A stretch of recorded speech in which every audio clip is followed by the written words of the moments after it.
if you push your vendor partners, your partners, AMCs and lenders, whoever's leveraging desktop and hybrid, push for them to provide you authenticated data, data you can trust, total transparency.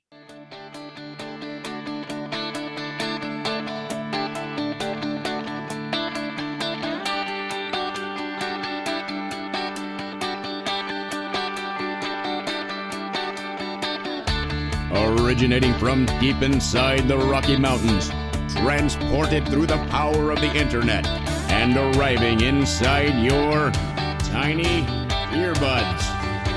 It's the Appraiser Coach Podcast, helping appraisers increase their efficiency, quality, and make more money. Here's the guy who makes it his life's mission to create value for real estate appraisers nationwide. Your host and the Appraiser Coach, Dustin Harris. All right, welcome to the program, everybody. Dustin Harris hanging out once again in the podcast chair. Can't wait to introduce my guest to you. First, want to pause and remind you that we're sponsored by two great companies, of course, Alamode, alamode.com or 800 Alamode, and OREP Insurance. OREP can be found at orep.org. Want to welcome back to the program my good friend, Mr. John Dingman. John is originally licensed in Arizona, now registered in 11 states. He is the chief appraiser at Class Valuation. He's a former president of the National Association of Appraisers. He's assisted with a lot of continuing education that is approved in multiple states. He's my friend. Welcome back, John. Thanks for having me, Dustin. It's always a pleasure, my friend. Always a pleasure. Lots of moving and shaking going on in the appraisal world. Can't wait to dive into it and chat with you. Let's just start with, well, there's a big controversy out there, of course, with data collectors and appraisers are freaking out a little bit. I know that Class Valuation has kind of led the way there, and I probably received a little bit of flack out there in the appraisal world because of it. First question, John, why data collectors? Why did Class decide to kind of lead the way as far as that goes? Yeah, Dustin, I mean, listen, it started with the test and learn environment. I mean, let's remember the users of our appraisal services, the GSEs, and particularly through the appraisal modernization efforts, which were initiated by FHFA, are asking for this type of activity. So hybrids. And in the test and learn environment years ago, and I say years 2 or 3, we actually participated, and our labor force was made up of credentialed appraisers only. And that was the test, right? And so I think we've all heard Fannie, Lyle Radke specifically at conferences talking about insurance agents and homeowners and real estate agents and appraisers, et cetera, doing those. And so we were fortunate that our labor force was made up of credentialed appraisers. Desktop has gone to policy. Our technology is really good, really good. I've seen it. And you know, I understand the objections that appraisers raise with regards to the person collecting the data doesn't know how to measure the property. They don't know what photos I'm going to need.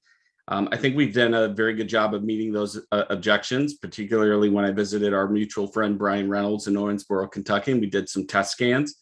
I think if the technology is really good and does what it's supposed to do, then those things don't matter. The technology measures the property and creates the floor plan. You generate a digital twin, authenticated data, a 3D tour of the property inside and outside, then you're not missing any photos, right? I look at it from this perspective, Dustin, and that is, you know, you already mentioned my home state of Arizona. The way the regulatory framework is set up for credentialed appraisers, the appraiser is the only one that is allowed to provide an opinion of value on real property. And so I consider that to be a privilege. It also, to use an appraiser term, it represents my highest and best use. That's what people are hiring me for. Right. Not hiring me. I am a home measurement specialist and I love measuring homes and I love teaching ANSI and AMS, and I have for the last decade. But they're not paying to have me measure the house. They're not paying me to take photographs. They're paying me for my opinion of value on that real property. And this is an opportunity for me to do just that.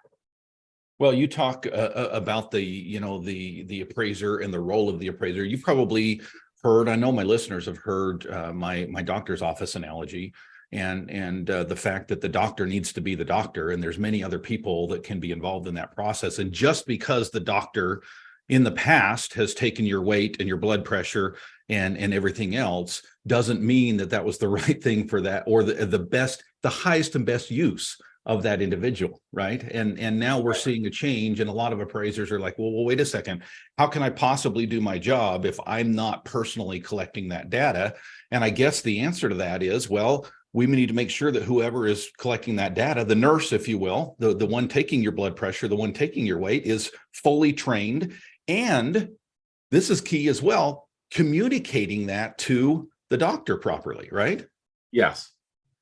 Yeah, Yes. I mean, part of it is trust. I give the same analogy, but I use the dental office, and my great uncle who has since passed, was my dentist growing up.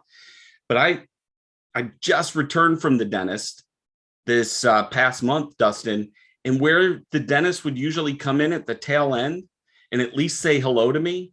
No, not this time. Completely trusting the staff and the dental hygienist to do their job and call them in only if needed. And I said, well, when am I going to see the dentist? He's a personal friend of mine too, right? So I'm like, well, where is he? And they said, on the annual visit now. So not on. Oh, wow, okay, wait a second. You went to the dentist office and didn't even see the dentist? Didn't even see the dentist. It's a new world, my friend. It is. But, look, we've got to make strides to drive efficiencies in our own practice. And that includes profitability. You and I are big fans of things like Build for Tomorrow or the E-Myth principle, yep, which I subscribe to very strongly. And that is to work on your business, not in it. And I try to coach, my daughter, who's a trainee, to follow that same practice. Let's talk a little bit about that. Your daughter jumped into this. I recently did a poll with the All-Star team, the members of my group, and asked them how many of them would encourage their son or daughter, their children, to become an appraiser. And I've got the stats right here, John. I'll tell you, they're 62% to 38%. Which one do you think is yes, and which one do you think is no? And by the way, these are the cream of the crop. This is the All-Star team. These are the guys that get it, right? And we're still looking. 62% said no, they would not encourage their son or daughter to become an appraiser. It's that's heartbreaking, right? Yeah, sure. And I say that because I pull appraisers when I'm speaking at conferences. I know you do some similar things. Mm-hmm. And I ask appraisers if they love the profession they're in. And God, I very rarely see a hand that doesn't, rise up, mm-hmm, right? And if they're not, I ask them to remember why they joined the profession. And most of us did this by choice, right? It's not like that we just came upon it. My daughter had an opportunity, she was exposed to the profession in a couple of ways. My wife and I, we had an office, and the girls came there after school to do their homework for the last hour of the day, kind of thing. When she was 15 years old, she worked in the office, helped collate orders and do those kinds of things. She also helped start up a report. And God, what a better candidate to do that than a kid who can navigate a computer like nobody's business, right? She got so good, Dustin, she would train other people to do data entry for us. Yeah. And just nobody could do it like her. But she went on to do other things. And then one day she said to, and this was after the birth of my first grandchild, Jackson, and Sierra came to Blair and I and said, hey, I just want you to know, I took principles, procedures, and 15-hour USPAT, and I signed up to become an appraiser, or at least a trainee. Now I got to find a mentor. And man, I was so excited for her. I did ask her, I said, so what made you, we didn't pressure her. We didn't ever told her she should become an appraiser. So what made you go that route? And she said, two things. One is, I see how much you and mom love the profession. Okay. And she goes, and number two, I see what a life it provided for us as a family.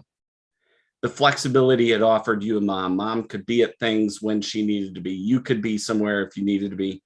And so I wanted that for my own life and for my family. And so I thought that was really cool.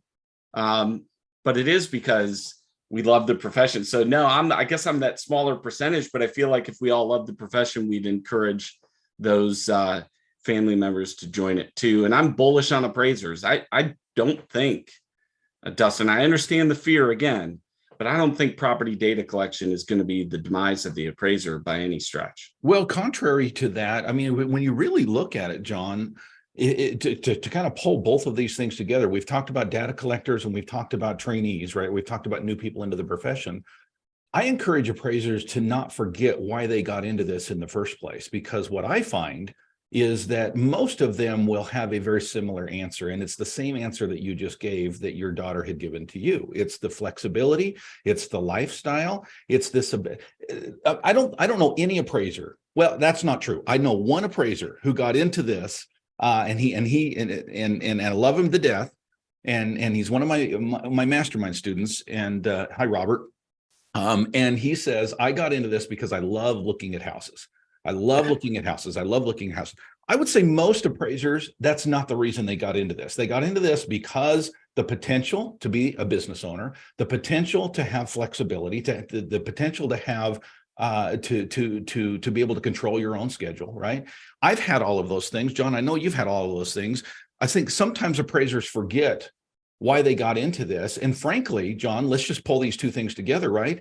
Is it possible, appraisers, listeners out there, that data collectors will allow you to get back to the roots of why you got into this and give you more flexibility to work from wherever you want and do the things that you want and not be tied to that stupid inspection all the time? Yeah, I mean, Dustin, I think of your dad, right? Like in folks like that could have extended their careers a bit longer because maybe the disabilities or their health just didn't allow them to continue the inspection process, if you will. Yeah.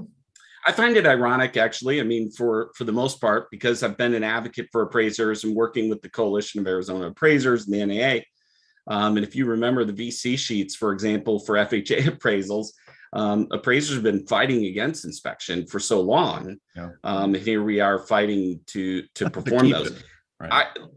I mean, I get it if you don't understand the big picture. I don't believe that property data collection is going to take place on the vast majority of homes. I still think appraisers have a role for their personal inspection of a property, and those are going to still remain.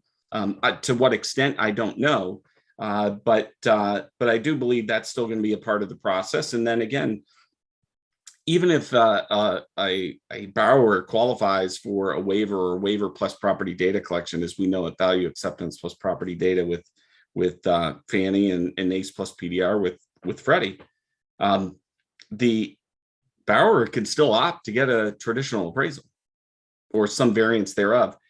And I'm struck by, you and I have the privilege, I don't know why the Association of Texas Appraisers love us so much, but they seem to, and I love them. Well, I love those right guys back. too. They're awesome. Yeah. But, I was talking about property data collection probably a year ago at one of their meetings, and just a handful of people are like, well, if you don't set foot on the property, you can't appraise it. And I started asking how many appraisers do exterior only appraisals? Mm-hmm. How many appraisers do new construction off of plans and specs? Right. How many appraisers do a disaster appraisal where the home is no longer Not in there. physically there? Yeah. Right. And so you can do it.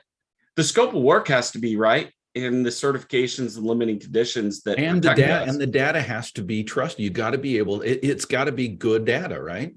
Got to be good data, authenticated data. It's got to inspire confidence for the appraiser, and that's what drives our solution. We're always looking at what is going to drive the appraiser for acceptance of the data and inspires confidence so that they know they can complete the assignment based on the scope of work and the certifications. Well, and I think Class has really led the way there.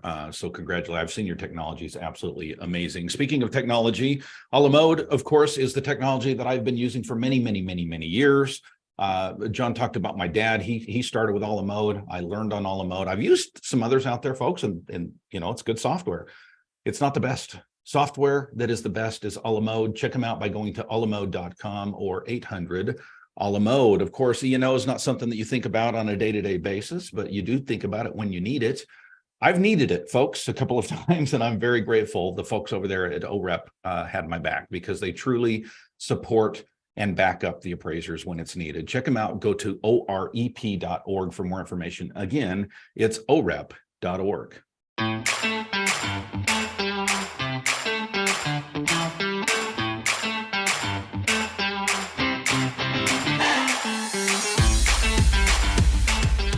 And welcome back to the program, everybody. Dustin Harris hanging out with my good friend, Mr. John Dingman. John, welcome back. Thanks for being on, man.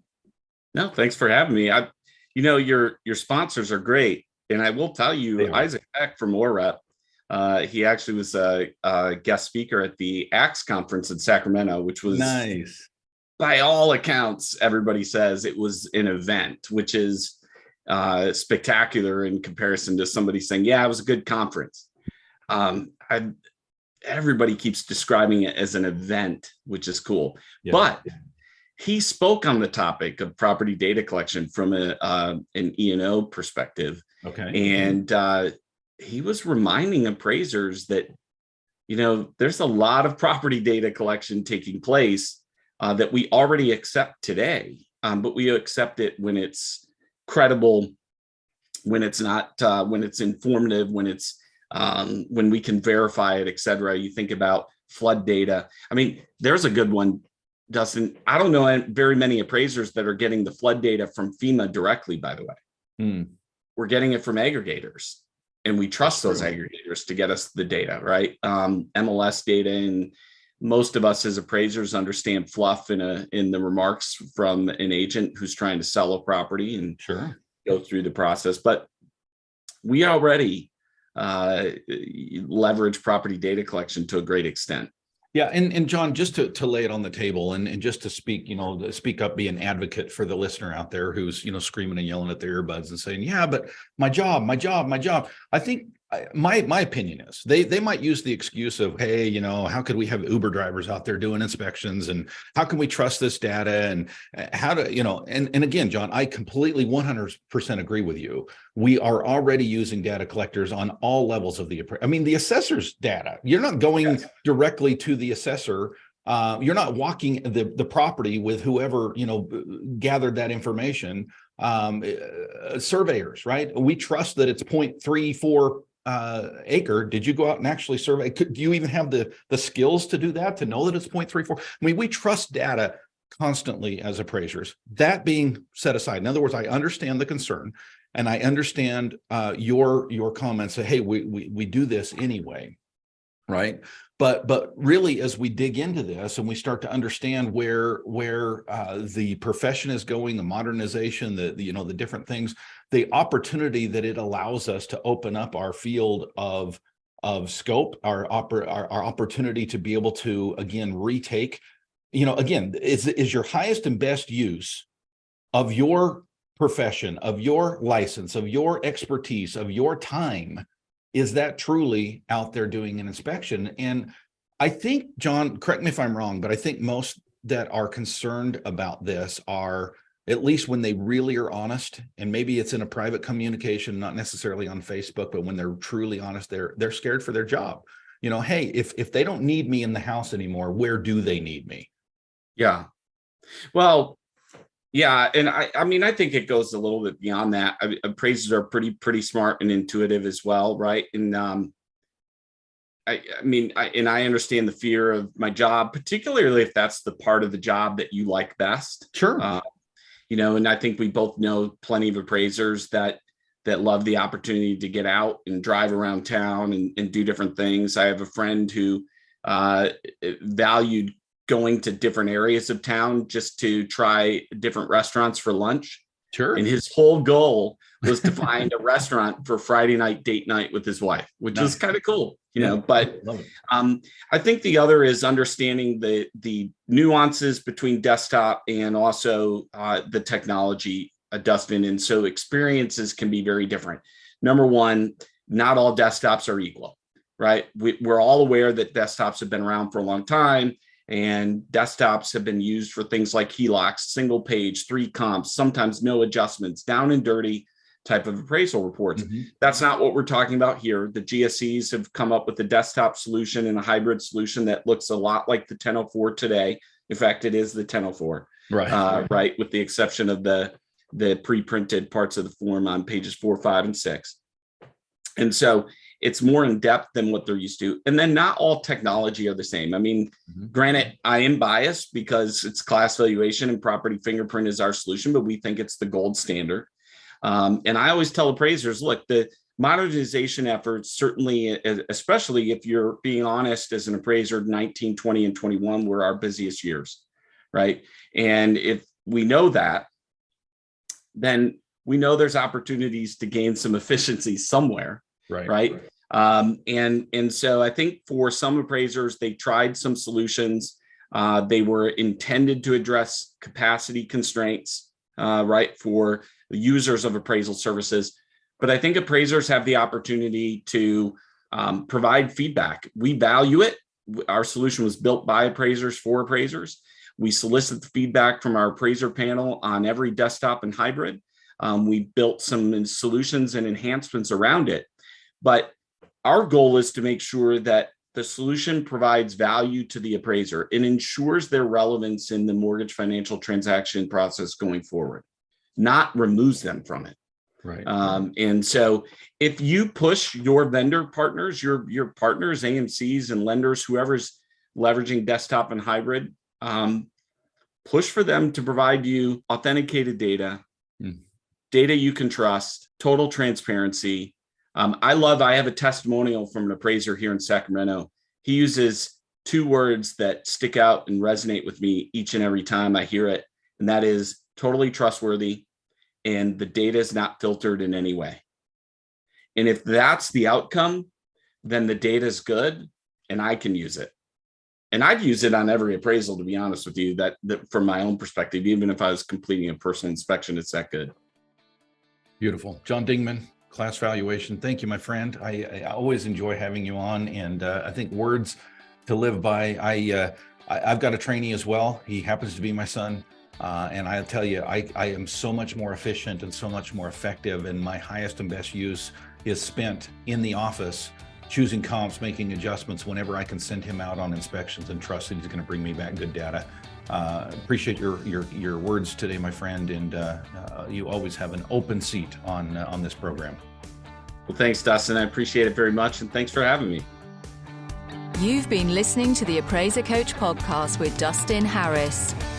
If you like what you hear, please give us a 5-star rating and post a short review on iTunes. For more in-depth insider information on how you can make more money as a real estate appraiser, visit theappraisercoach.com and sign up for the All-Star team today. Thanks for joining us. And now, get out there and create some value.